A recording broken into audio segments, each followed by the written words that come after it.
잠들기 전에 어떤 감정을 품을지, 어떤 장면을 떠올릴지, 무엇에 감사할지를 정말 가볍게라도, 정말 잠깐이라도 고민해보는 그 시간이 있으시기를 저는 진심으로 바랍니다. 안녕하세요. 대저택 연구소, 저는 하와이 대저택입니다. 여러분, 오늘은 우리의 수면 중 무의식에 대해 이야기해보려 하는데요. 우리가 눈을 감고 잠든 순간 뇌는 오히려 더 바쁘게 활동하기 시작합니다. 이 활동은 단순한 휴식이 아니에요.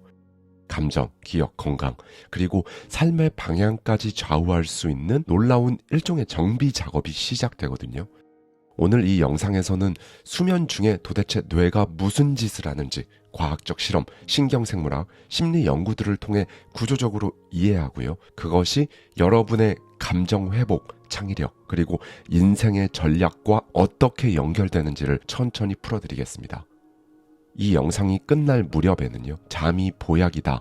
이 말이 도대체 무슨 의미를 지니고 있는지 정말 생생하게 체감하실 수 있을 거예요. 시작하겠습니다. 여러분이 잠을 자는 동안 뇌는 정리 중입니다. 먼저 하나의 질문부터 시작해 볼게요. 나는 어제 어떤 감정으로 잠이 들었는가? 많은 사람들이 하루를 마무리할 때 피로를 가장 먼저 떠올립니다. 하지만 신경학자들은요, 감정의 상태가 훨씬 더 중요하다고 말해요. 왜냐하면 우리가 잠든 후 그 감정들이 뇌 속에서 다시 재생되고 기억과 감정 회로가 정비되기 때문인데요. 이때 작동하는 것이 바로 뇌의 글림프 시스템입니다. 글림프 시스템이란 도대체 뭐냐? 뇌 속 노폐물, 독소, 이런 걸 제거하고 청소하는 시스템인데요. 특히 아밀로이드 베타 같은 독성 단백질을 깨끗하게 씻어냅니다. 놀라운 점은요, 이 시스템은 깨어있을 때는 거의 작동하지 않아요. 수면 중, 특히 깊은 수면 단계로 들어갔을 때만 활발히 작동한다는 겁니다. 2013년 로체스터 대학교의 마이켄 네데르가르드 교수는요, 쥐 실험을 통해 글림프 시스템의 존재를 처음으로 밝혔습니다. 뇌 척수액 한 번쯤 들어보셨을 거예요. 이 뇌 척수액이요, 뇌세포 사이의 공간을 따라 순환하는 거죠. 그러면서 뇌세포 사이의 노폐물을 효과적으로 씻어낸다는 사실을 발견한 거예요. 특히 우리가 잠에 들면요, 수면 중에는 뇌세포 사이의 간격이 넓어진다는 거죠. 그래서 청소 효율이 60% 이상 증가한다는 결과도 나왔습니다. 즉, 우리가 자는 동안 뇌 내부의 정화가 이루어지고 있는 셈입니다. 여러분이 잠들기 직전의 그 감정은요, 다음날 여러분의 방향을 좌우합니다. 뇌가 정화 작업을 할 때요, 단순히 물질적인 독소만 정리하는 게 아니거든요. 감정의 찌꺼기, 그러니까 정서적인 노이즈 또한 수면 중에 정리가 됩니다. 그리고 그 감정의 찌꺼기가 정리되지 못한 채로 축적되면요, 다음날 여러분은 뭔가 뚜렷한 이유도 없는데 예민하거나 무기력하거나 혹은 같은 실수를 반복하게 되는 겁니다. 하버드 의과대학의 수면연구소는요, 2016년 수면의 질이 좋을수록 감정 컨트롤 능력이 향상된다는 연구 결과를 발표했어요. 실험 참가자들을 두 그룹으로 나눠서요, 한쪽은 충분한 수면을 취하게 하고 다른 한쪽은 수면을 못하게 제한을 한 다음에요, 두 그룹 모두에게 어떤 감정을 유발하는 영상을 보여줬습니다. 그 결과는 어땠을까요? 수면이 부족했던 그룹은요, 더 자주, 더 강하게 부정적인 반응을 보였고요, 뇌의 편도체 활동이 과도하게 증가했습니다. 즉, 수면 부족은 뇌의 감정 브레이크, 이걸 망가뜨린다는 겁니다. 그러니까 이제 우리는 수면을 단순한 휴식이 아니라 감정과 기억을 컨트롤하는 조정실이라고 생각하면 되는 거예요.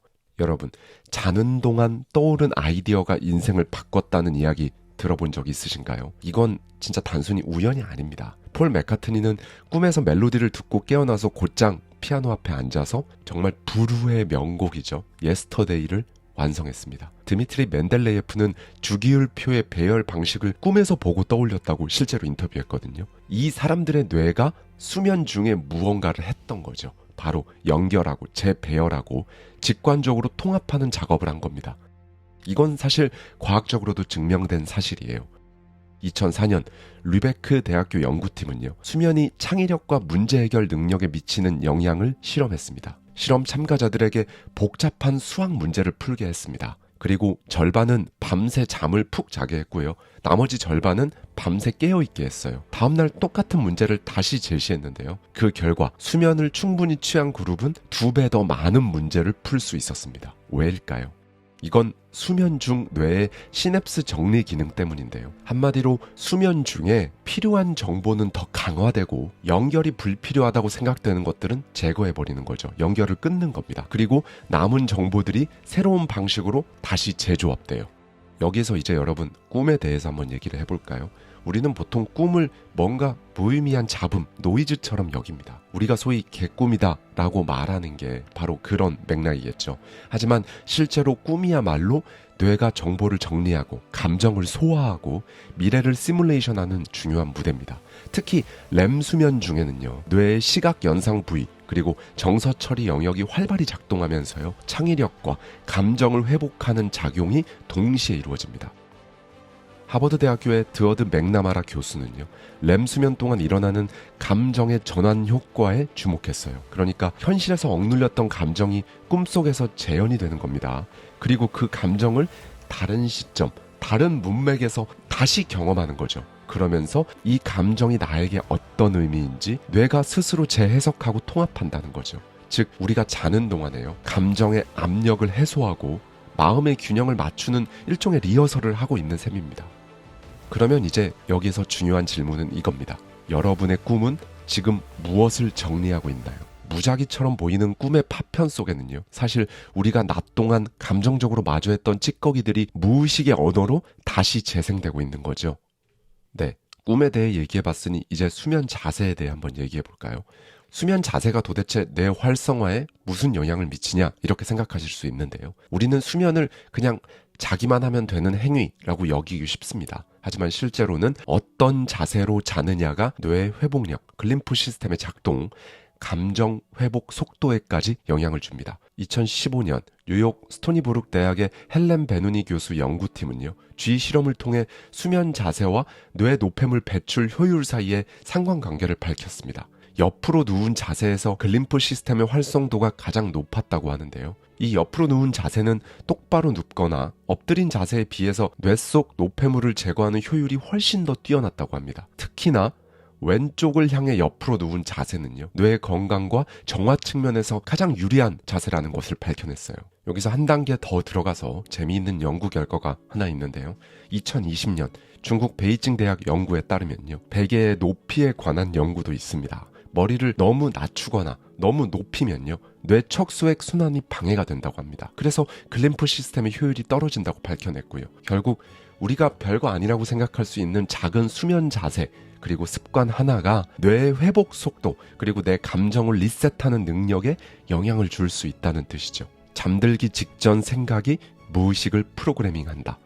네, 이건 정말 중요한 포인트입니다. 우리가 잠들기 바로 직전에 무엇을 반복하냐, 이건 그 밤 내내 무의식에 재생될 콘텐츠를 선택하는 일인 거예요. 미국의 심리학자 톰 버졸드는 이렇게 말합니다. 잠들기 전 반복한 말이나 이미지는 무의식의 재생 리스트처럼 작동한다. 그리고 이는 실험으로도 검증된 이야기입니다. 심리학 저널에 발표된 한 연구에 따르면요, 잠들기 바로 직전 부정적인 단어나 부정적 감정을 접한 실험 참가자들은요, 다음날 더 피로하고 감정 반응은 둔화되었고 집중력 회복 속도도 현저히 떨어졌다고 합니다. 반대로 잠들기 직전에 감사하는 생각을 갖거나 긍정적인 상상을 하거나 자기 긍정 언어를 반복한 집단은 수면 중 뇌파 안정도가 높았고요, 다음날 기억력, 회복력, 자존감이 개선되는 결과를 보였다고 해요. 그러니까 한마디로 잠들기 직전의 생각이란 여러분의 내일을 설계하는 무의식의 마지막 명령어인 셈입니다. 그러니 이제부터는 잠들기 전에 스마트폰 자극, 분노, 미련, 불안감 같은 감정을 여러분 재생 목록에 올리고 잠에 드는 대신이요, 단 1분만이라도 나는 지금 회복 중이다. 오늘 고마웠던 순간은 이거였어. 내일은 조금 더 나을 수 있어. 이런 감정을 담은 문장으로 마무리를 해보십시오. 여러분의 뇌는 그걸 진짜 현실로 만들어줄 겁니다. 수면 루틴이 무의식을 설계한다. 수면은 하루의 끝이자 다음날 하루의 방향을 조용히 세팅하는 창구입니다. 그래서 잠드는 방식은 곧 여러분의 삶의 방향 설정과 깊이 연결되어 있다는 거죠. 그런데 우리는 흔히 잠드는 시간, 이건 신경 많이 쓰죠. 그런데 잠드는 과정은 사실상 신경 쓰지 않습니다. 하지만 실제로 중요한 건 바로 이 잠드는 과정을 설계하는 거라고 하는데요. 스탠포드 행동과학연구소의 버나드 윌리엄스 박사는 이렇게 말합니다. 잠들기 전 루틴은 무의식을 설계하는 가장 반복력 있는 도구다.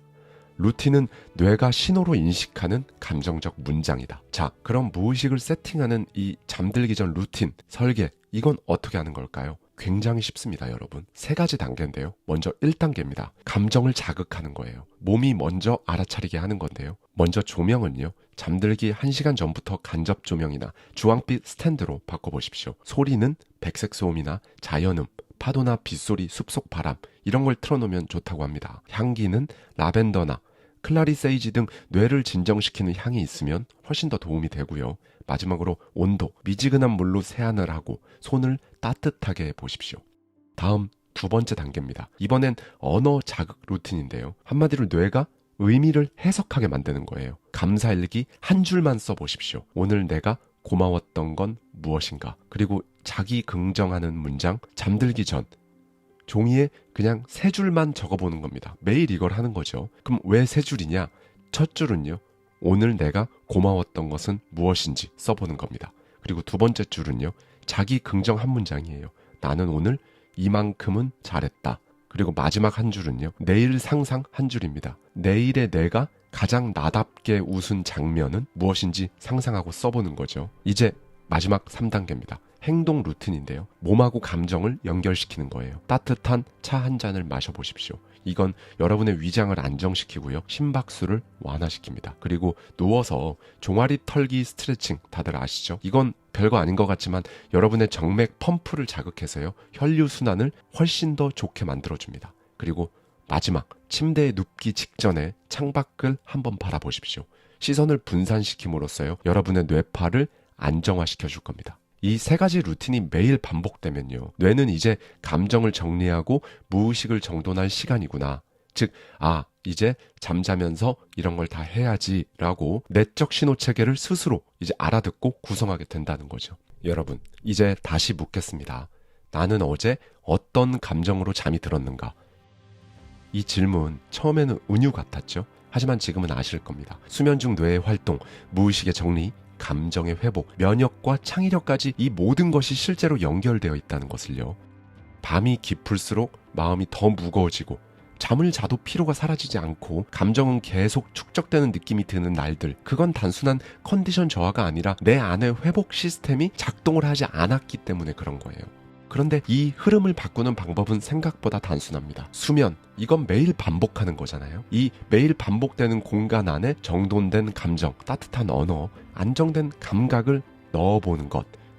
이게 바로 무의식을 회복시키는 가장 일상적이고 강력한 전략입니다. 많은 분들이 루틴 하나 바꾼다고 크게 달라지겠어? 라고 말하죠. 그런데 이 루틴이요, 이 반복이요, 여러분의 무의식을 실제로 훈련시키는 가장 조용하고도 강력한 방법입니다. 실제 피드백을 바탕으로 정리한 루틴 실천 사례들을 한번 말씀드려 볼까요? 왼쪽으로 누운 자세로 바꾼 뒤에 달라진 점.